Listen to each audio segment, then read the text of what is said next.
रावण जो इतना विद्वान था, इतना बड़ा शिव का भक्त था कि उस जैसा कोई नहीं हुआ, क्या उसे सही गलत की पहचान नहीं थी? फिर भी उसने गलत काम किया।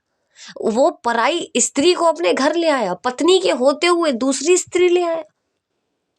क्या वो नहीं जानता था जिसकी पत्नी वो लेके आ रहा है वो स्वयं भगवान है, वो कभी जीत नहीं पाएगा? फिर भी उसने वो सब किया जो उसे नहीं करना चाहिए था। क्यों? क्योंकि उसका विनाश नजदीक आ गया था। तो जब इंसान का विनाश नजदीक आता है तो उसकी बुद्धि भी विपरीत हो जाती है। इसीलिए कहते हैं विनाश काले विपरीत बुद्धि। क्या विभीषण को नहीं मालूम था कि मैं अपने भाई का भेद बता के गलत कर रहा हूं, मैं घर का भेदी बन रहा हूं?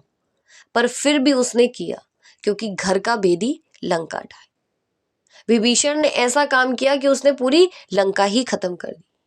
क्या वो नहीं जानता था वो अपने भाई के लिए ही उसके दुश्मन को बता रहा है उसका भेद? पर उसने किया।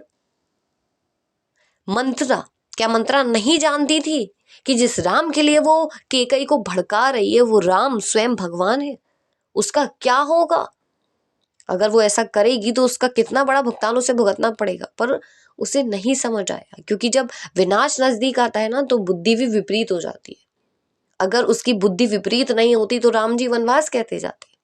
कैसे वो केकई को भड़काती, कैसे केकई भड़क जाती अगर वो भड़काती नहीं? तो जो होना होता है ना वो पूरा चक्रव्यूह पहले से ही रचा होता है, चाहे वो रामायण हो या हमारी जिंदगी हो। सुपर्णखा को नहीं मालूम था कि मेरे भाई भाभी के घर में मैं कलेश करा रही हूँ, भाभी के होते हुए अपने भाई से कह रही हूँ पराई स्त्री ले आओ।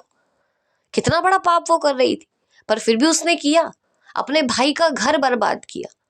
कौन बहन करती है? पर जब इंसान का विनाश नजदीक आ जाए तो क्या करे, अपने भी दुश्मन हो जाते।